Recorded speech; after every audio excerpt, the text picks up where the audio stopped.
dans l'église. Il est clair aujourd'hui que dans l'église, nous prêchons par le Saint-Esprit, nous imposons les mains par le Saint-Esprit, nous prions par le Saint-Esprit, mais aussi nous enseignons le peuple de Dieu à acquérir la connaissance et l'intelligence selon Dieu. Et à partir de là, le peuple est dans cette disposition puisque le peuple a cru dans la parole. Le peuple est dans une bonne disposition parce que le peuple croit aux promesses de Dieu. Le peuple croit en sa destinée en Dieu. Et lorsque tu crois cela, bien aimé, il n'y a pas de raison que les miracles ne suivent pas. Des choses extraordinaires que tu veux voir, il n'y a pas de raison que ces choses-là ne suivent pas. Les choses que tu veux entendre, bien aimé, il n'y a pas de raison que cela ne se passe pas. Amen. Que Dieu vous bénisse. Et nous allons, de ce pas, aller dans le livre de Luc, chapitre 24. Et c'est une histoire que vous connaissez très bien, sur laquelle je voudrais juste prendre quelques aspects. Nous allons lire l'histoire des disciples de Maïs. Alors Luc 24, nous lisons du verset 13 au verset 35. Là, on est venu pour adorer la parole de notre Dieu, s'il vous plaît. Le Seigneur est de sa parole. Tu adores sa parole, tu l'adores lui-même. Amen. Mais la parole de Dieu dans le chapitre, dans le livre de Luc, chapitre 24, verset 13 à 35. Et voici, ce même jour, 2 disciples allaient à un village nommé Emmaüs, éloigné de Jérusalem, de 60 stages. Et ils s'entretenaient de tout ce qui s'était passé.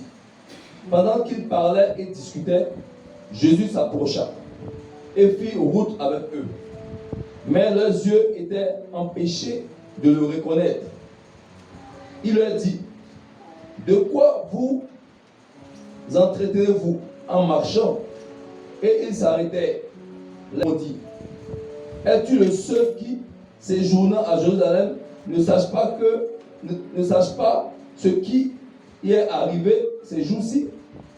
Quoi? Leur dit-il. Et ils lui répondirent, ce qui est arrivé au sujet de Jésus de Nazareth, qui était un prophète puissant, en œuvre et en parole, devant Dieu et devant tout le peuple. Et comment les principaux sacrificateurs et nos magistrats l'ont livré pour le faire condamner à mort et l'ont crucifié.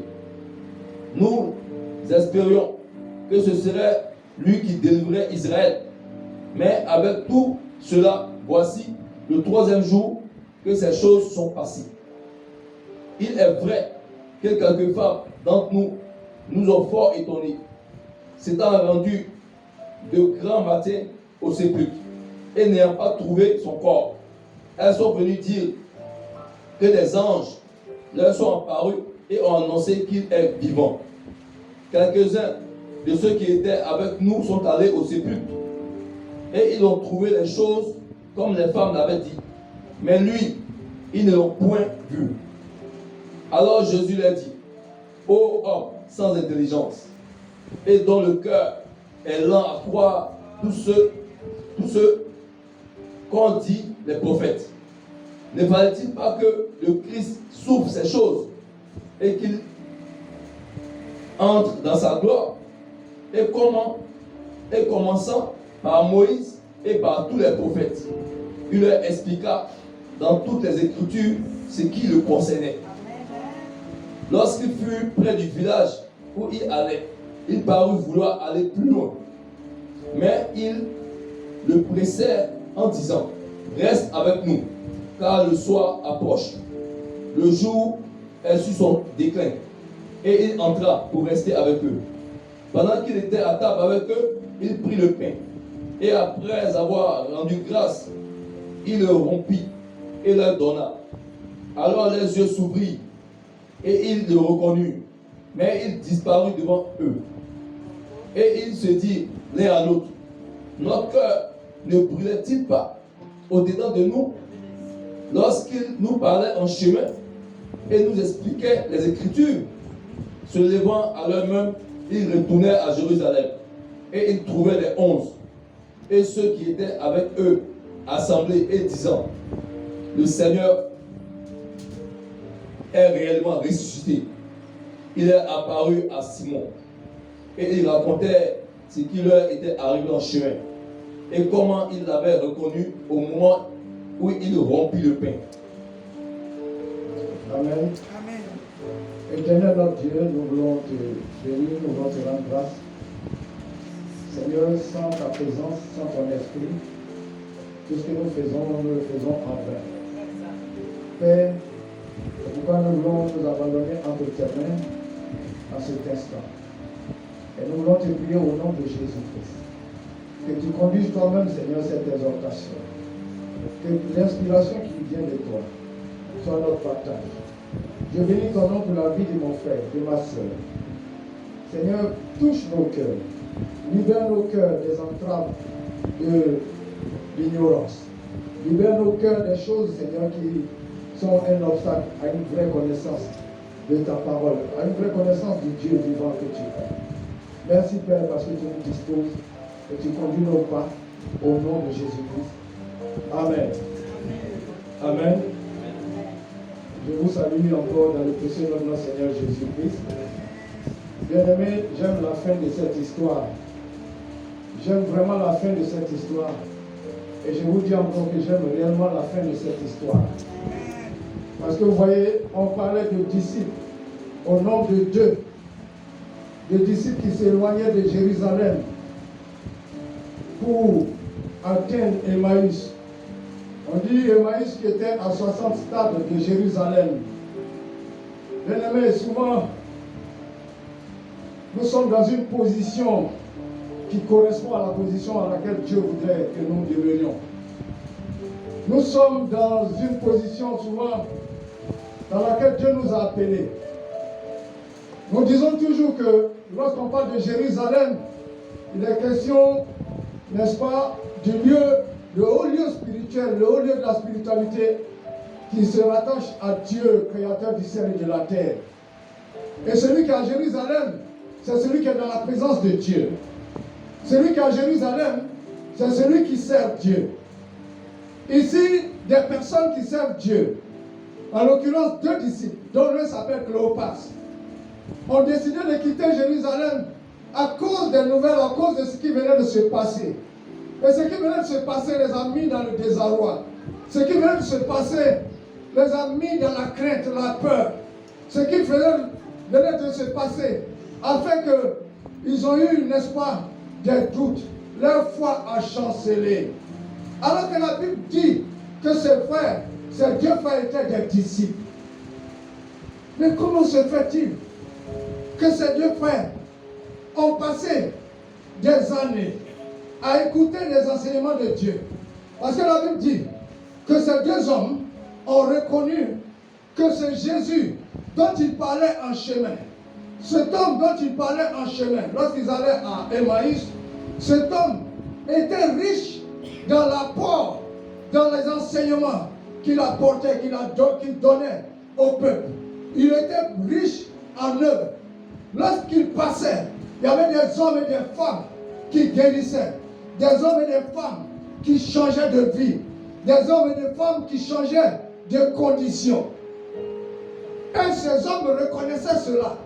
Mais bizarrement, bien aimé, on se rend compte qu'après qu'il y a eu cet événement, la Bible dit que c'était le jour même de la résurrection.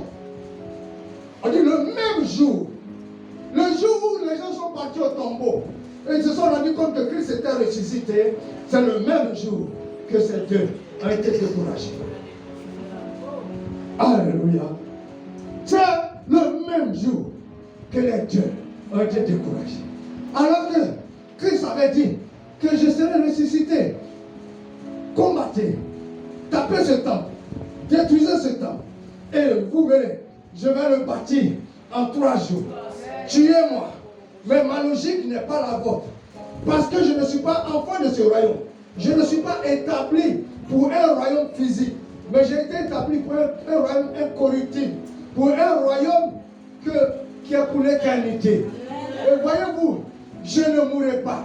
Même si, quand bien même la mort va m'atteindre, je vais rentrer dans les lieux où la mort se trouve et je ferai en sorte que la mort m'obéisse.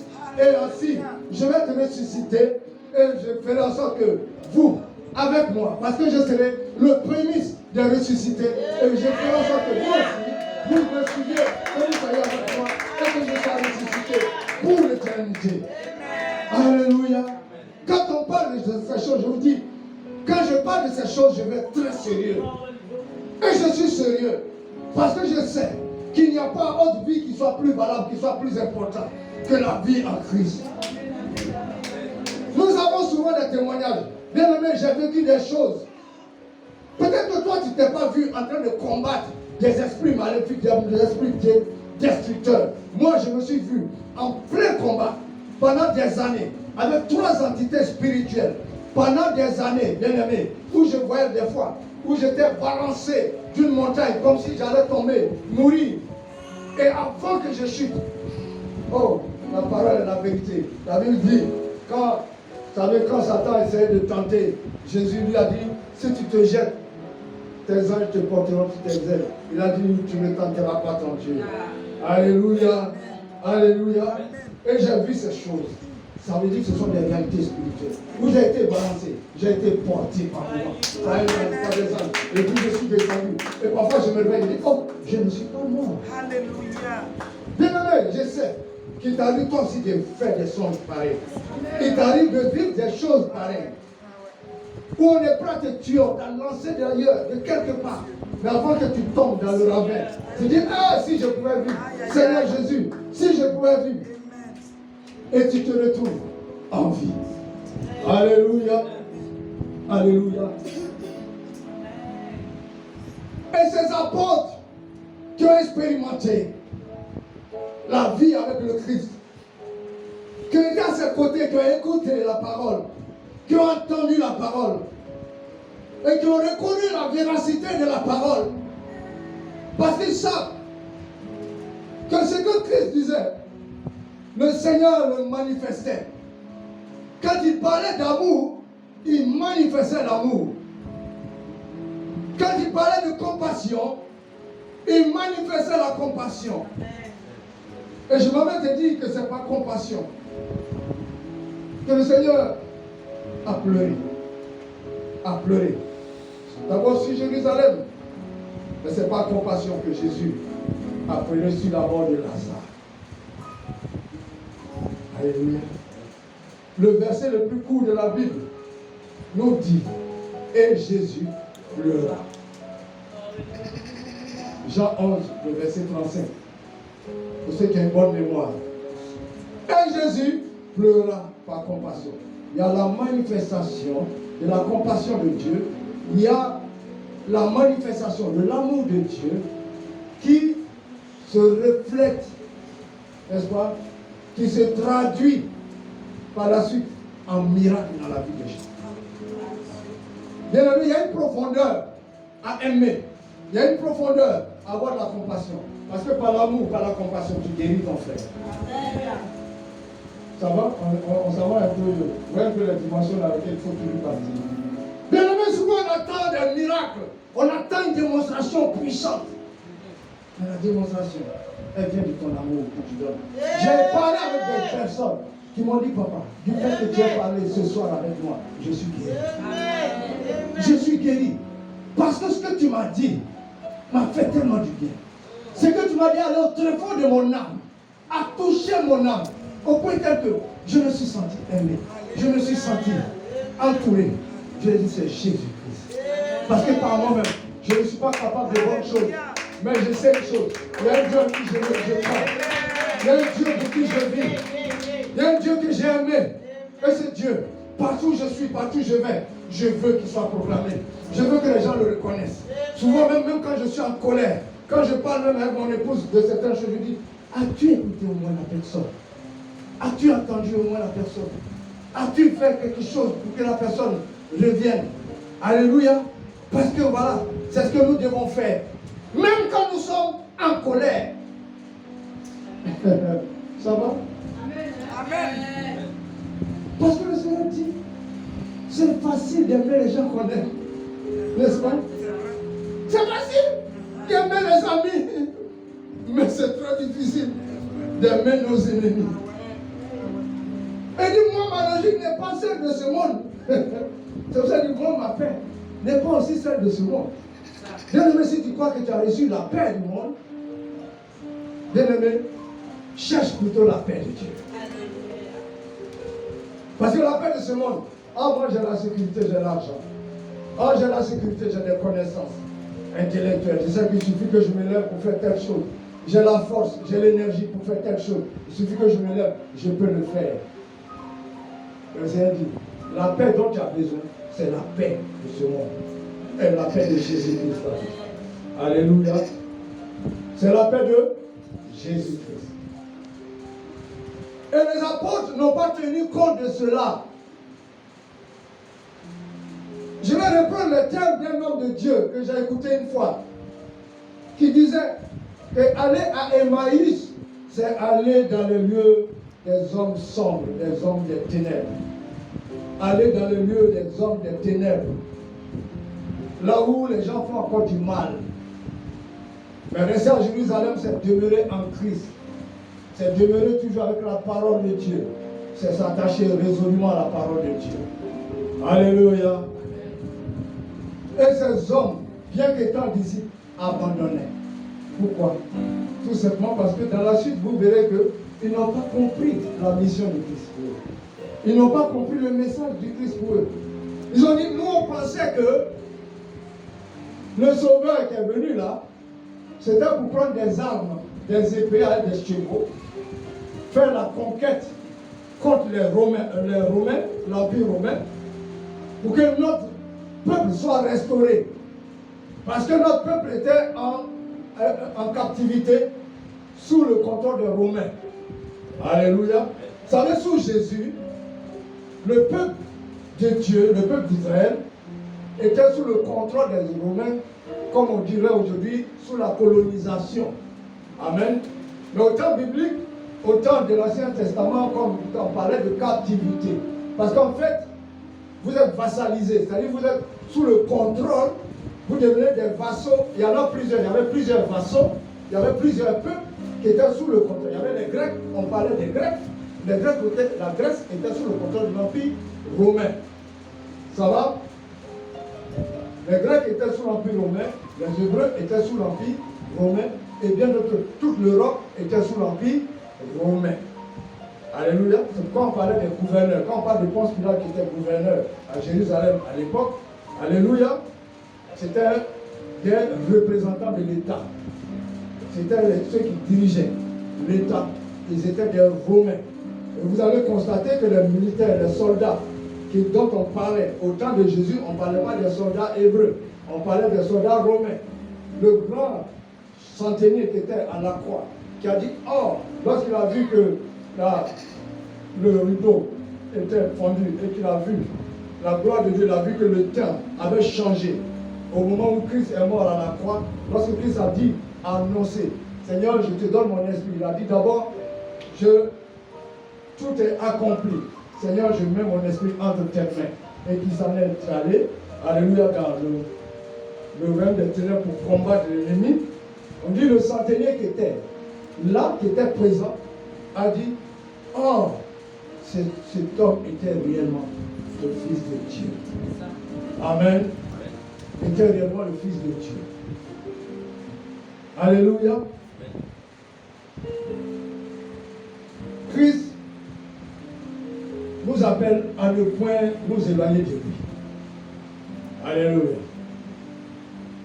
À ne pas faire comme ces personnes. Et ils ont compris un autre message. Mais ce que j'aime le Seigneur, chez le Seigneur, et dont j'ai parlé tout à l'heure, il a pris encore son temps. À cause de sa compassion, à cause de son amour. Il aurait pu dire, mais je suis déjà ressuscité. Je vais maintenant dans la gloire céleste. Je n'ai plus affaire à vous. Avec vos commentaires bizarres. Moi, je me suis déjà livré pour vous. J'ai déjà combattu pour vous contre les ténèbres, pour que vous soyez vainqueurs sur les ténèbres. Je l'ai déjà fait. Comment se fait-il encore que vous continuez à avoir de tels raisonnements? Mais la Bible dit que le Seigneur est resté à leur côté, à leur expliquer. Et j'aime encore quand il leur a repris les enseignements depuis Moïse. Depuis Moïse jusqu'aux prophètes, jusqu'à lui, pour leur donner le sens de sa mission, pour leur montrer que le royaume pour lequel il est venu combattre était le royaume céleste. Et ce royaume céleste entretient les valeurs dont je vous ai parlé, l'amour, la compassion. Quand on dit le royaume céleste, bien aimé, ne va pas chercher, ne pense pas que tu vas aller sauter dans le ciel là-bas. Mais la Bible dit que ton esprit est déjà dans les lieux célestes. Ça veut dire que ton esprit adopte maintenant les connaissances des choses qui sont de Dieu, les valeurs de Dieu pour pouvoir les appliquer. Vous savez, quand on parle des âmes des chrétiens, dans Éphésiens 6, des âmes du chrétien, on fait ressortir ces valeurs. On ne montre pas toujours, on parlait de paix, de la parole, de l'esprit qui est la parole, n'est-ce pas? Mais on parle du casque du salut, mais on parle de la justice, le bouclier de la justice. Alléluia. On parle de différentes valeurs qui sont les âmes du chrétien. C'est-à-dire, ces choses qui sont liées à la parole de Dieu, qui sont liées au comportement que Dieu voudrait que j'aie. Ce sont ces choses en moi qui font de moi un enfant de Dieu, un enfant qui est dans les lieux célestes. Parce que ainsi j'ai ma protection. Lorsque je fais du bien, lorsque je marche toujours selon le bien, selon la volonté de Dieu, rien ne peut me nuire. Parce que j'ai une arme puissante, j'ai un bouclier puissant qui me protège, j'ai un casque, parce que j'ai une espérance. Je sais que je vais aller dans les cieux, et comme tel, j'ai une vie qui est une vie des cieux. Alléluia. Alléluia. Bien-aimés, je pense que vous me suivez très bien. Même si je laisse au fur et à mesure l'inspiration que le Seigneur me donne, vous livrer les choses qui me viennent. Amen. Alléluia. Christ a pris le temps d'expliquer, de donner des explications. Parce que c'est bizarre. Parce que là, je me suis posé vraiment des questions. Comment des gens qui ont vu Jésus, qui l'ont entendu, il est un puissant, il marche avec eux, mais tu ne sais pas, tu ne connais pas la nouvelle. Oh, lui, il est avec eux.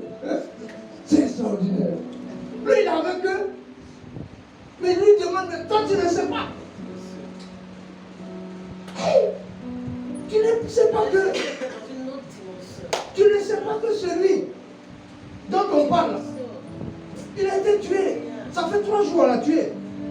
Qui était venu pour nous sauver, là. Qui est venu pour combattre, pour nous prendre le peuple hébreu, pour combattre les Romains, là. Il a été tué. Et Jésus est avec eux. Oh, au début, la Bible dit qu'ils sont disciples. Extraordinaire. Je dis, mais ils sont disciples. Mais comment ça se fait? Mais ils étaient déjà disciples. On n'a pas dit des frères païens qui se baladaient. On dit des disciples. Amen. Alléluia. Qui est dans la révélation? Amen. Alléluia. Alléluia. Amen. C'est vous dire à quel point. Très simplement. À quel point, quand on est dans la peur, la crainte, quand on regarde aux circonstances, l'Esprit de Dieu en nous, on perd un peu l'Esprit de Dieu. Je ne dis pas que le Saint-Esprit est parti. Parce que les chrétiens aiment beaucoup la doctrine. Ils aiment beaucoup, on entre beaucoup trop dans les questions théologiques. Je ne dis pas que l'Esprit est parti.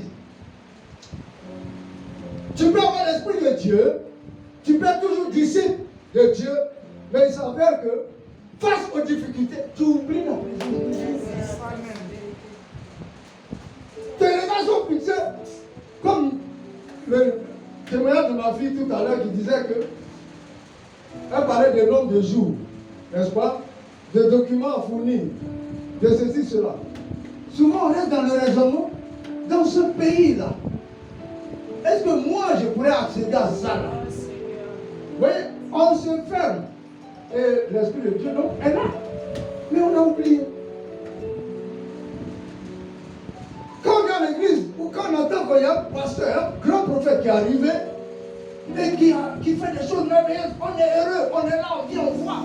Et le pasteur, le prophète fait des choses qui sont extraordinaires. On voit la main de Dieu puissante. Mais on sort de là. La moindre difficulté qui se présente, on oublie que Jésus est avec nous. On oublie. Lorsqu'il s'agit de répéter, Christ a dit, dans Jean 14, dans Jean 16 aussi, Christ a dit, l'Esprit, je m'en vais. L'Esprit qui va venir sur vous. Cet Esprit-là, il va vous conduire dans toute la vérité. Il va vous amener à faire des choses extraordinaires. On récite encore.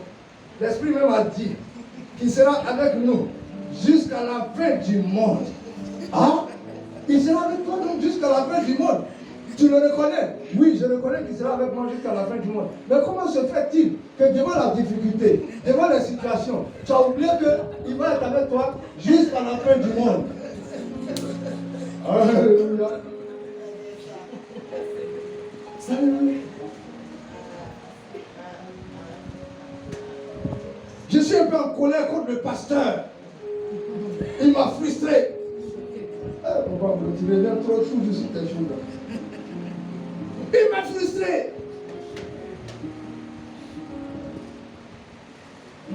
Ah ça là, non, il va voir avec moi. C'est parce que ça fait de Dieu. Hein. Lui comme ça là, est-ce que lui peut s'arrêter devant moi? Est-ce que moi là, tel que je suis là, est-ce que lui là, il peut s'arrêter devant moi? Un pasteur qui ne sait même pas parler français. Alléluia. Comment il peut et oubliant que l'Esprit de Dieu est là. Et que les valeurs que l'Esprit de Dieu enseigne, c'est pas que tu sois supérieur à l'autre. C'est pas démontrer que toi tu es au-dessus de l'autre.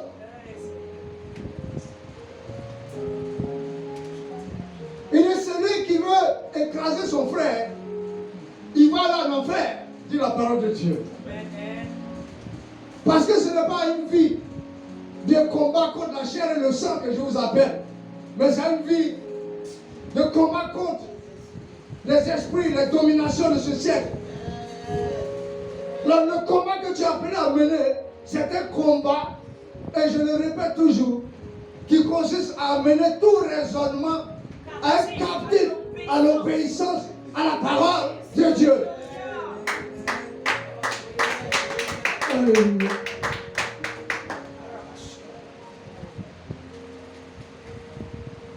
J'ai aimé le témoignage d'un homme, je ne sais pas si c'est un homme de Dieu, mais il a raisonné comme un homme de Dieu. Un homme qui est à Abidjan, qui avait un haut poste, un rang merveilleux qui a rendu sa démission récemment. Et on lui demandait comment a-t-il fait pour réussir. Et cet homme a dit, à un moment j'ai pris un engagement parce que j'ai vécu une situation très difficile. J'ai vu mon père se saigner pour m'acheter un médicament. Et ça m'a choqué. Enfant que j'étais malade. Et j'ai vu mon père parce qu'il n'avait rien. Parce que cet homme n'avait rien. Je l'ai vu supplier quelqu'un à la pharmacie pour acheter la moitié d'un comprimé. Et malgré cela, mon père n'a pas pu acheter ce médicament. Je suis sorti de là guéri. Il était malade. Guéri. Guéri d'avoir vu son père souffrir. Guéri d'avoir vu son père humilié. Et il a pris un engagement. Il dit à cause de cela, je prends l'engagement de bien travailler à l'école, d'être l'un des meilleurs, de réussir pour que l'humanité puisse bénéficier, pour que les gens puissent bénéficier des talents, des choses que Dieu a mis en moi. Alléluia. Et cet homme s'est engagé. Il a fait des études. Il avait un haut poste, comme je vous ai dit, à Abidjan. Et cet homme, aujourd'hui, fait parfois des témoignages. Il dit, pour nous qui étions jeunes, à l'époque de la Côte d'Ivoire prospère, où les internats, dans les internats, on donnait à manger aux élèves. Bon, dans les internats, donc tu dois manger. Hein. Je dis que dans les écoles publiques, avec beaucoup de vous qui avaient fait un peu, un moment les internats, on donnait à manger. Il y avait ceux qui étaient les ayants droit, qui mangeaient. Et voilà, qui vont au réfectoire. Et puis il y avait d'autres qui étaient à l'extérieur, qui attendaient que les lycéens, les collégiens aient fini de manger, pour aller manger leur reste. Et ceux-là, on les appelait à l'époque les vautours. Et de vautours, on est allé jusqu'à leur donner le nom de vautoureurs. Tellement, ça dit que tellement, ils se contentent des restes. Et les autres se moquaient souvent comme ça. Vous savez, quand les jeunes, voyons, on voit ça même ici dans les lycées, hein, ils se moquent quand tu as porté une chaussure qui n'est pas très dans la mode, même souvent, ils te disent des choses. Et les jeunes ont cette méchanceté. Et ce monsieur est passé par là, où il allait manger les restes dans les lycées. Mais Dieu l'a béni. Mais j'aime une chose, quand il parle toujours, il ne met pas en avant le fait qu'aujourd'hui il a une belle voiture. Et c'est ça malheureusement nous les dit. On met en avant, ah j'ai une belle voiture. Oh, prospérité, je suis quand j'ai 2 villas. Oh, et c'est tout cela qui nous met dans des craintes. Mais si on se focalise sur Dieu m'a créé, qu'est-ce que je peux faire? Qu'est-ce que je peux apporter? Qu'est-ce que je peux faire pour l'humanité, pour mes frères, afin que leurs conditions deviennent meilleures? Comme cet homme, je ne sais pas, je ne connais même pas sa religion, je ne sais pas en qui il croit. C'est moi qui parle de Dieu, parce que je me dis c'est Dieu, c'est là que Dieu qui est béni comme ça. Alléluia. Ce qu'on dit, ce que j'ai, et ce sont mes valeurs que je peux faire partager. On dit, mais tu feras quoi maintenant que tu as rendu ta démission? Il dit non, tant que je peux aider les autres avec mon savoir, avec mes capacités, je préfère cela. Amen. Malheureusement, aujourd'hui, nous, on ne fait pas ça. On est dans une posture de comparaison. Le pasteur n'est pas venu avec une Mercedes, c'est que Dieu n'est pas avec lui. Est-ce que tu connais les valeurs qui sont les miennes? Est-ce que tu connais la profondeur que Dieu a mis en moi, en mon cœur, mon petit cœur? Alléluia. Est-ce que tu le sais? Est-ce que tu sais la mission pour laquelle Dieu m'a appelé? C'est pourquoi j'ai dit, j'ai aimé la conclusion de ce texte. Et c'est sur ça que je voulais terminer. Ou, parce qu'ils ont entendu la parole de Dieu et ils ont reconnu, ils ont pu découvrir que les raisonnements les avaient fermé leur esprit. Parce que je suppose qu'ils connaissaient Jésus-Christ. Même si le Seigneur disait qu'il était tellement humble, il passait tellement inaperçu, mais c'était quand même quelqu'un qui faisait de grandes œuvres. Pour des disciples, ils sont censés le reconnaître. Mais comme ils ont laissé l'amertume, les souffrances, les frustrations fermer les yeux, ils n'ont pas pu reconnaître la présence de Jésus. Mais par la grâce de notre Seigneur, le Seigneur s'est révélé à eux. Parce que le Seigneur se révèle toujours à nous. Amen. Même quand nous sombrons souvent, il se révèle toujours à nous. Sa volonté, c'est toujours de se révéler. Ne vous laissez plus effrayer par les gens qui vous disent, oh, comme tu es dans le péché, oh non, c'est fini, Dieu a fermé les portes. Ne vous laissez plus enfermer dans ces choses. Amen. Le Seigneur à côté te ramène toujours. Amen. Il prend son temps pour t'enseigner. Il prend son temps pour te ramener à lui. C'est lorsque tu vas l'abandonner toi-même, sciemment, tu fais le choix d'aller t'installer dans le péché, aller maintenant être dans la pratique, être dans l'iniquité, abandonner totalement la main de Dieu. C'est là que tu peux avoir la certitude que vraiment tu ne vas pas connaître le royaume céleste. Amen. Mais le Seigneur veillera toujours. Il a veillé à ce que ses disciples, le témoignage c'est très bien terminé. Ses disciples, la Bible dit, ils sont revenus à Jérusalem. Donc ils sont revenus à leur première condition. Amen. Alléluia. Et de Jérusalem, ils ont commencé à témoigner. Si aujourd'hui nous pouvons lire ce passage et nous pouvons le commenter, nous pouvons nous en inspirer, c'est parce que ces hommes, n'est-ce pas, sont revenus effectivement à Christ. Ils sont revenus à leur position antérieure, celle que la peur les a fait abandonner, celle que le manque de foi les a fait abandonner. Dieu a veillé à les récupérer à cause de son amour, à cause de sa compassion. C'est à cause de son amour, sa compassion, que nous revenons toujours à lui et que Dieu bénisse sa parole au nom de Jésus-Christ. Amen.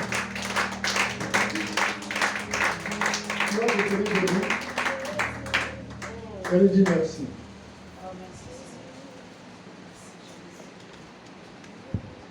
Donc, bien aimé, je t'exhorte. Quand la parole nous demande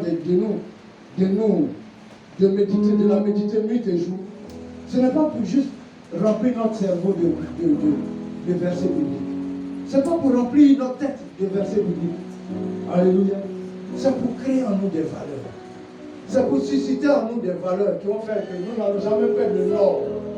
Nous verrons toujours Christ avec nous. Nous sentirons toujours la présence de Christ avec nous. Et c'est comme ça que nous allons sentir toujours la main de Dieu.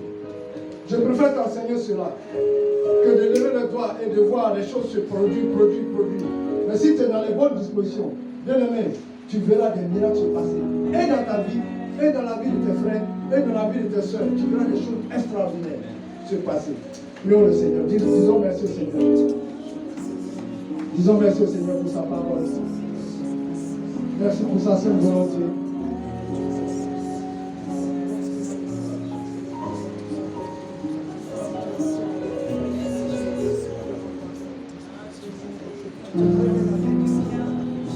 Dis merci au Seigneur.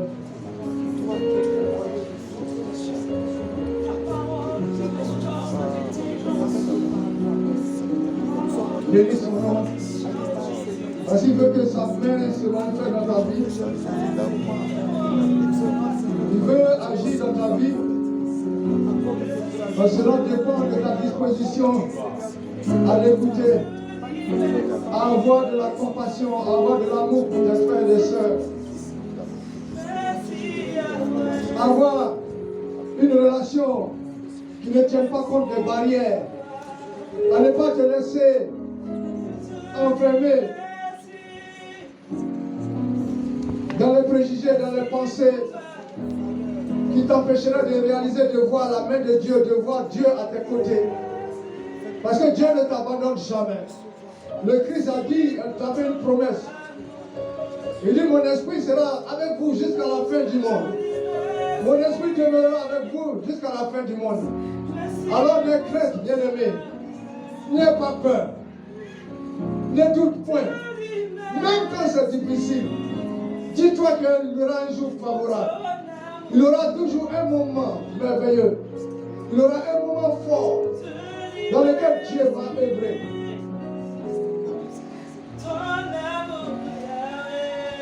Oui. Laisse-toi aller au Saint-Esprit. Oui, focalise ton esprit.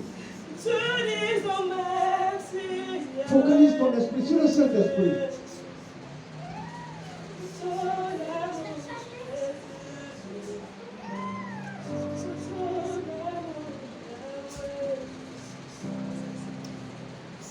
Oui, parle-lui ce matin. Dis-lui, Seigneur, ce matin, quelle que soit l'adversité,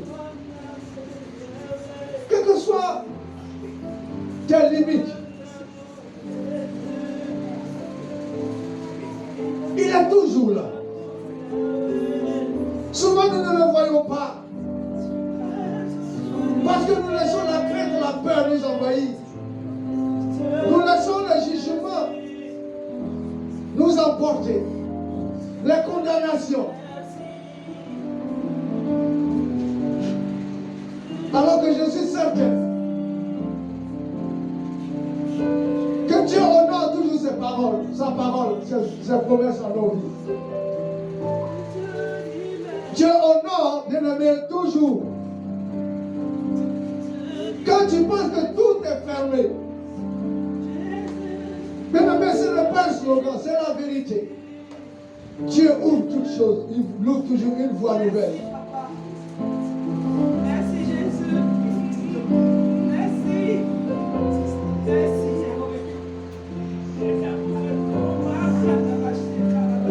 Merci pour ton amour, Jésus. Merci. Merci pour ta compassion, Jésus. Merci pour ta fidélité. Oh Yahweh, Jésus, pour ta compassion, pour le renouvellement. Merci, Papa Yahweh. Oui, laisse l'Esprit de Dieu te toucher ce matin. Laisse-le te visiter ce matin.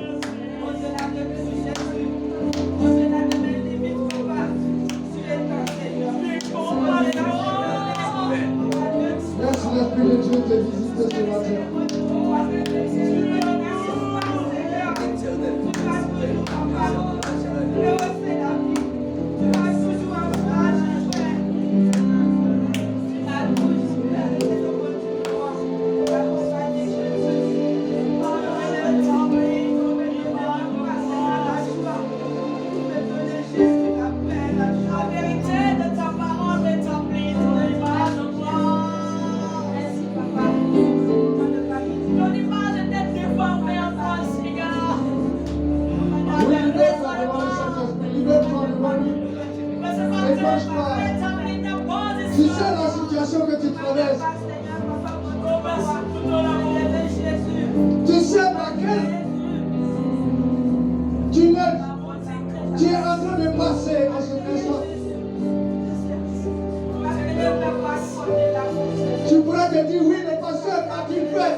Les frères, quand tu fais, le Seigneur te dit ce matin que c'est lui qui est à tes côtés.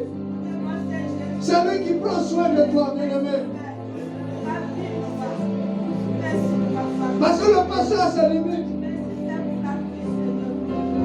Et Dieu veut que tu aies le regard sur lui seul. Dieu veut que ce soit toi. Tu nous dis, Seigneur, les cieux sont sur toi. Mais je ne dis l'autre que toi.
Daniel, tu peux venir que je fasse une prière pour toi. Bien ces paroles. Pour la présence de sa présence toute puissante manifestée au cours de ces deux exhortations, ces deux messages qui nous ont éclairés sur la main de Dieu et sur comment nous aussi nous pouvons être utiles comme la main de Dieu afin que les bénédictions réjaillissent dans nos vies. Louons le Seigneur. Merci. Éternel Dieu, vivant Dieu tout-puissant, nous bénissons ton nom, nous te rendons grâce pour ce merveilleux moment. C'est toujours un merveilleux moment quand nous sommes devant ta face. Quand nous nous trouvons, Seigneur, en ta présence. Toujours en ta présence. Père, continue avec nous, toujours dans cette présence. Nous ne voulons pas être des disciples qui n'ont pas l'œil spirituel pour voir ta présence, pour sentir ta présence. Nous voulons être des disciples qui connaissent toujours ta présence. Béni sois-tu, Père, parce que tu es toi notre soutien et notre force. À toi la gloire, à toi la louange, pour le que tu fais dans nos vies, dans nos familles. Et toute la gloire, Seigneur Jésus, au nom de Jésus-Christ. Amen.